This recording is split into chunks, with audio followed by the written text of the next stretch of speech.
Naam, hadithi inafuata hapo mbele, an Aisha radhiallahu anha qalat, kutoka kwa mama Aisha radhiallahu anha amesema, lamma ishtaka an-nabii sallallahu alaihi wasallam, pindi mtume sallallahu alaihi wasallam alipougua. Lamma ishtaka au lamma marida, alipougua mtume sallallahu alaihi wasallam, dhakara baadhi nisaihi, dhakara wakakumbuka baadhi ya wakeze mtume sallallahu alaihi wasallam. Dhakara wakakumbuka baadhi nisaihi, baadhi ya wakeze mtume sallallahu alaihi wasallam. Wakakumbuka nini?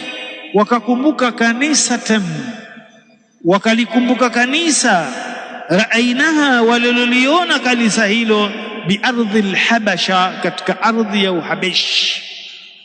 Kama inakumbukwa katika sira ni kwamba hijra zilikuwa mbili, kuna hijra ya kwanza na kuna hijra ya pili. Hijra ya kwanza ni kwamba masahaba walihajir wakaenda Ethiopia, Uhabeshini kwa mfalme Najash. Ama hijra ya pili ambayo ndio kubwa, wakahama kutoka Maka wakaenda Madina. Sasa ule msafara ambao uliokuweko wa mwanzo walipokwenda Uhabeshini, ndipo wakeze mtume sallallahu alaihi wasallam walikuwa wamo katika msafara huo. Sasa ikawa wanakumbuka walioyaona kule Uhabeshini. Wanasema lamma ishtaka an-nabii sallallahu alaihi wasallam, pindi mtume sallallahu alaihi wasallam alipoumwa. Na mkuumwa huko, anasema Ibn Uthaymeen, ni maradhun wa kana dhalika maradhuhu alladhi mata fihi, ni yale maradhi ambayo yalompelekea kifo chake. Yani alipoumwa maradhi haya, ikawa mtume sallam hakuja juu. Akasema waqad ibtadaa bihi almarad, maradhi yalimuanza bwana mtume sallam min awwali rabi'il awwal, katika mwanzo kabisa wa mwezi wa mfunguo 6, sanatan 11 min alhijra, mwaka wa 11 hijiria. Kwa hiyo hapa vile vile, ndugu zangu Waislamu, sira inabainisha kwamba mtume sallallahu alaihi wasallam alikufa katika mwezi huu wa mfunguo 6, kwa sababu alianza kuumwa siku za mwanzo mfunguo 6, kama alivyoeleza Sheikh Uthaymeen. Haya, watu wa mfunguo 6, watu wa Maulidi, washerehekea kuzaliwa kwa mtume sallallahu alaihi wasallam Rabiul Awwal, lakini Rabiul Awwal hiyo ndio mtume amekufa. Sasa sijui wanajigawaje hapa, ndio mimi nashangaa kwamba furaha ya kuzaliwa halafu kuna huzuni ya kufiwa, sijui wanajigawaje. Lakini kwa sababu wengi watu wapenda mtei, basi wanajifanya huku kama kufa hawakukuona huku, ili wapige nini, ubwabwa tu. Falamma ishtaka an-nabii sallallahu alaihi wasallam, basi mtume salam pindi alipougua, dhakara baadhi nisaihi, wakakumbuka baadhi ya wakeze, kanisatan, kanisa, raainaha, waliloliona fi biardhi alhabash, katika ardhi ya Uhabeshi, walipokuwa wamekwenda katika ile hijra ya kwanza. Yuqalu laha, kanisa hilo linaitwa Maria. Yuqalu laha, kanisa hilo linaitwa Maria, yani kwa maana kanisa la Maryam au Mary. Ndio maana ukawa Wakristo mambo yao mengi kabisa wananasibisha na Maria, Mary. Shule ni St Mary, si kanisa St Mary, si nini St Mary. Sasa hili kanisa lilikuwa yuqalu laha, laitwa Maria. Wakanat Ummu Salama wa Ummu Habiba, walikuwa hawa Ummu Salama na Ummu Habiba wakeze mtume sallallahu alaihi wasallam, atata ardh alhabasha, atata kwa maana walikwenda ardhi ya Uhabesh. Wakanat Ummu Salama, na alikuwa Ummu Salama wa Ummu Habiba, atata, hawa ndio waliokwenda ardhi ya Uhabeshini. Kwa hivyo ilipotajwa dhakara baadhi nisaihi, wakakumbuka baadhi ya wakeze bwana mtume sallallahu alaihi wasallam. Ni nani? Alikuwa ni Ummu Salama na Ummu Habiba.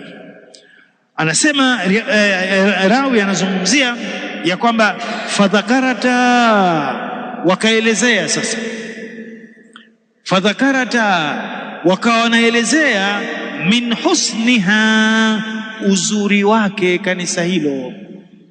Wadhakarata, wakawa wanasimulia min husniha, uzuri wa kanisa hilo. Watasawira fiha, na picha ambazo zilikuwemo katika kanisa hilo. Min husniha, uzuri wa kanisa hilo. Na hii ni moja katika jambo ambalo ukiliona basi makanisa ndio yana asili ya uzuri na kupambwa, na ndio maana riwaya ikija fadhakarata, wakawa nasimulia min husniha, kanisa zuri hilo. Sasa eweje leo iwe pasimuliwa msikiti mzuri, bwana, msikiti mzuri huo, aya, sijui yani kwa hapa mimi sijaona kwa Tanzania hii ni masala ya kanisa kusifiwa uzuri na sio msikiti. Na watasawira fiha, wakawa wanaelezea juu ya picha. Kwa suala la mapicha ni makanisani, masanamu na vitu kama hivyo, na sio msikitini.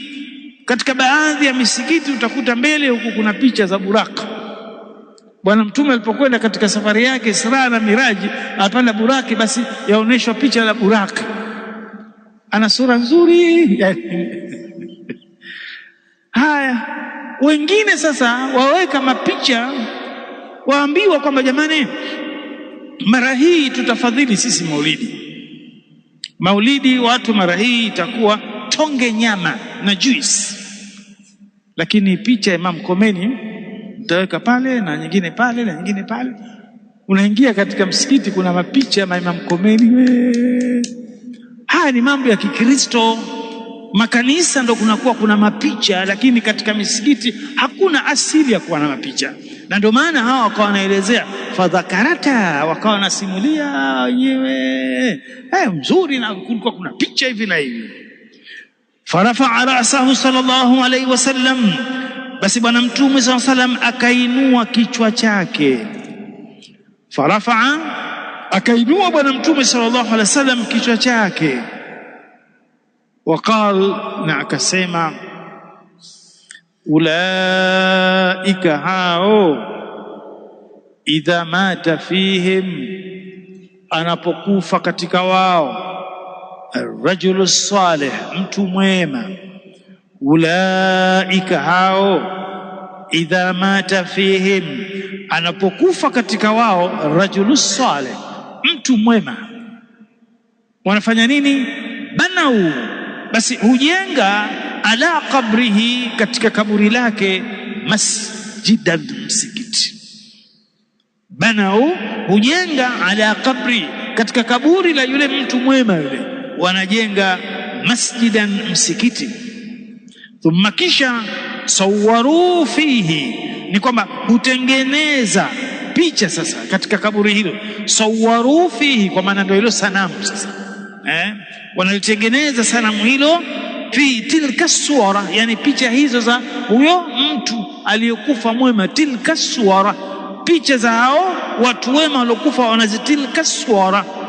Thumma, kisha, sawaru, wana taswiri, kwa maana ima wanachonga au wanachora, fihi, katika hilo kaburi hilo, wanachonga au wanachora tilka suwara, hizo picha za hao maiti watu wema. Akamalizia bwana Mtume akasema, ulaika hao, shirarul khalqi, ni viumbe waovu, inda Allah, mbele ya Allah. Ulaika hao mlowazungumzia huko Uhabeshini, mloyaona ni shirarul khalqi, ni viumbe waovu. Shirarul khalqi, ni viumbe waovu, inda Allahi, mbele ya Allah subhanahu wa ta'ala.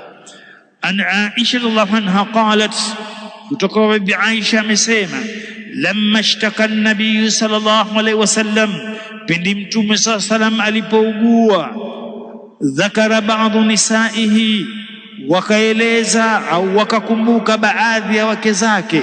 Sheikh Uthaymeen anasema hili suala la kukumbuka hili au kutaja, anasema katika miongoni mwa faida, anasema jawazu atahadduth inda almaridhi wa maahu bisharti an la yudhjarhu, inajuzu kuzungumza mbele ya mgonjwa, jawaz, lakini tu msimdisturb.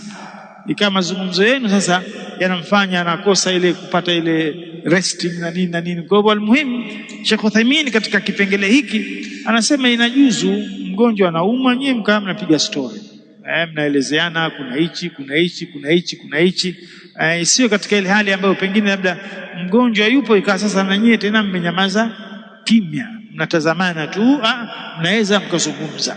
Hii ni katika faida ambayo aliyoelezea Sheikh Uthaymeen.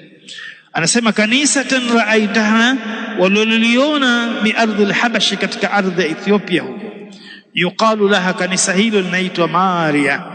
Wa kanat Ummu Salama wa Ummu Habiba, alikuwa Ummu Salama na Ummu Habiba, atata ardhi al-Habash, walikwenda katika ardhi ya Habash, fadhakarata, wakawa wanaelezea min husniha, uzuri wake kanisa hilo, watasawira fiha, na picha ambazo zimo ndani ya kanisa hilo. Farafaa ra'sahu sallallahu alayhi wasallam, bwana mtume sallallahu alayhi wasallam akainua kichwa chake. Sheikh Uthaymeen katika miongoni mwa faida anaeleza ni kwamba hapa kuna hii hali iliyokuwa mtume sallam ni mgonjwa, lakini aliposikia mambo ya kanisa, akasikia wanataja picha ama sanamu, pale pale akainua kichwa chake. Kwa hiyo Ibn Uthaymeen anasema kuna wajibu, anasema wujubu almubadirat bibayani hukmu almunkar, ni kwamba ni wajibu wa kubainisha ubaya wa uovu, yani ule hukumu ya uovu. Wa in kana mawdhi' i'jabu minan nas, hata kama itakuwa jambo hilo linapendezesha watu, bimaana ya kwamba mtume sallallahu alayhi wasallam yuko kitandani ya umma, lakini aliposikia munkar pale pale aliinua kichwa. Kwa hivyo inaoneka kwamba munkar unakatazwa on the spot, hausubiriwi kwamba hawa waache wazungumze alafu kesho nitakuja kuwafahamisha habari hizi, pale pale. Na mtume hakujali kwamba ugonjwa wake labda utazidi. Almuhimu ikiwa mgonjwa hali hiyo, je, ikiwa mzima, ina maana mzima itakuwa mimbabi aula, ikitokea kuna munkar ni mtu kubainisha pale pale. Na ndio maana ikawa farafa rasahu, akainua kichwa chake na akasema, ulaika hao, idha mata fihim rajulu salih, akifa katika wao mtu mwema, banau ala qabrihi masjidan. Kusema Sheikh Uthaymeen katika faida ya hadithi hii inaonesha kwamba ni tahrim binaa almasajid ala alqubur, haram wa kujenga makaburi au kujenga msikiti juu ya makaburi. Wa annahu min fi'li shirari khalqi llahi ta'ala, na kwamba jambo hilo la kujenga misikiti katika maji ya makaburi ni jambo ambalo linafanywa na watu waovu mbele ya Allah subhanahu wa ta'ala. Ama hili suala la makaburi, walillahi alhamdu, na misikiti tumeshalieleza hapa muda mrefu na mashekhe wamelieleza jambo hili, alhamdu, limeeleweka. Msikiti wenye kaburi haufai kuswali ndani yake, na sababu ziko nyingi, miongoni mwayo ni hiyo, ni kwamba unakwenda kusali katika msikiti ambao ni wa watu waliokuwa waovu mbele ya Allah. Wale waliojenga wale ni watu waovu, kama wale ambao waliokuwa kanisa ikawa ndani yake wakatia nini, wakatia masanamu na pamoja na mapicha huko. Naam, farafa rasahu sallallahu alaihi wasallam wa qala, akainua kichwa chake Mtume sallam akasema, ulaika hao, idha mata fihim rajulus salih, akifa miongoni mwao mtu mwema, Na wanasema ahlul ilm kwamba Mtume sallallahu alaihi wasallam alipoelezea habari hizi alikuwa anataka kuonyesha kuna kitu kinaitwa saddu dharia. Saddu dharia ni kama vile msemo unaosema kinga ni bora kuliko tiba. Angalia jinsi gani ikawa wamekwenda mpaka wakaabudia watu masanamu. Kumbe mwanzo wao, chanzo ilikuwa mtu mwema akifa, basi hawampeleki makaburini, wanamuingiza katika nyumba ya ibada, au wanajenga, wanamzika au wanajenga juu yake nini? Msikiti. Kwa hivyo ile kaburi linakuwa limo ndani ya msikiti. Kwa hivyo inaanza kwamba huyu ni mtu mwema, ni mtu mwema, ni mtu mwema. Generation zinakuja katika hali ya uoni tofauti katika masala haya. Bwana, kaburi la nani? Ile kaburi la Sharif fulani bwana. La, kwa hivyo inakwenda mpaka wengine sasa, una matatizo basi inakwenda. Sasa bwana Mtume hii alikuwa ndo anaiziwia watu wasijenge misikiti katika mji wa makaburi. Na jambo hili walillahi alhamdu, kama alivyosema, watu wengi wameshalielewa. Kisha Ibn Uthaymeen rahimahullah akatupa faida nyingine, anasema jawaz, inajuzu tahadduthul insan, yani mtu kusimulia bima shahidahu min alajaib, katika yale ambayo aliyoyaona miongoni mwa mambo ambayo ya ajabu au mambo ya kupendezesha, ya kufurahisha. Wa in kana haraman, hata kama itakuwa ni jambo hilo la haramu, illa, isipokuwa an yakuna fi dhalika, isije ikawa hilo la haramu nikawa jambo ambalo ighra'u bil haram, yani likawa limekuja wasimulia as a result ikabadilika, ikawa sasa ni wavutika watu, washawishika watu na lile jambo la haramu. Ikiwa ni hivyo, anasema kwa hiyo mtu anapoona mambo ya bid'a, labda amekwenda sehemu kaona mambo ya bid'a, basi anaweza kusema nimekwenda sehemu fulani, nimeona watu bwana wanafanya hivi, wanafanya hivi. Ni kwamba jambo ambalo la uzushi, lakini unalisimulia kama lilivyo. Lakini ikiwa itakuwa ukisimulia watu na wale watu pengine wakapendezewa, wasema wanafanyaje huko maulidi yao bwana, wanacheza ule maulidi ya homo yale, kama mnamjua yale, basi na sisi mwaka huu tufanye. Sema basi bora usisimulie. Tutafanya watu wavutike na ule uharamu na ubida. Lakini ikiwa tu mujarrad kusimulia, mbona huyu Ummu Habiba na Ummu Salama walisimulia mambo walioyaona katika ardhi ya Uhabeshi, mambo ambayo kama ilivyokuja katika riwaya. Naam, kwa sababu ya muda hatutaweza tena, huku hadithi ya mbele kidogo ni refu. Naam, an Abi Hurairah radhiallahu anhu an an-nabiy sallallahu alayhi wasallam qala asri'u bil janazati fa innaha in taku salihatan fa khairun tuqaddimunaha ilayhi wa in taku siwa dhalik fa sharrun tad'unahu an riqabikum. أخرجه البخاري ومسلم. عن سمرة بن جندب قال صليت وراء النبي صلى الله عليه وسلم على امرأة ماتت في نفاسها فقام في وسطها. أخرجه البخاري ومسلم. عن أبي موسى عبد الله بن قيس أن رسول الله صلى الله عليه وسلم برئ من الصالقة والحالقة والشاقة. أخرجه البخاري ومسلم.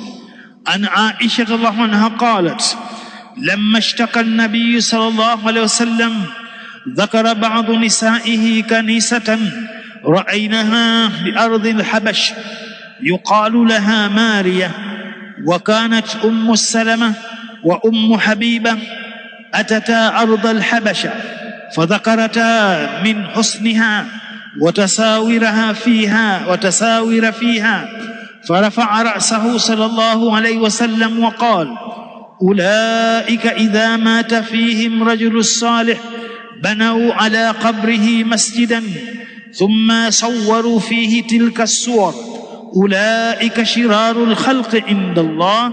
أخرجه البخاري ولفظ له المسلم.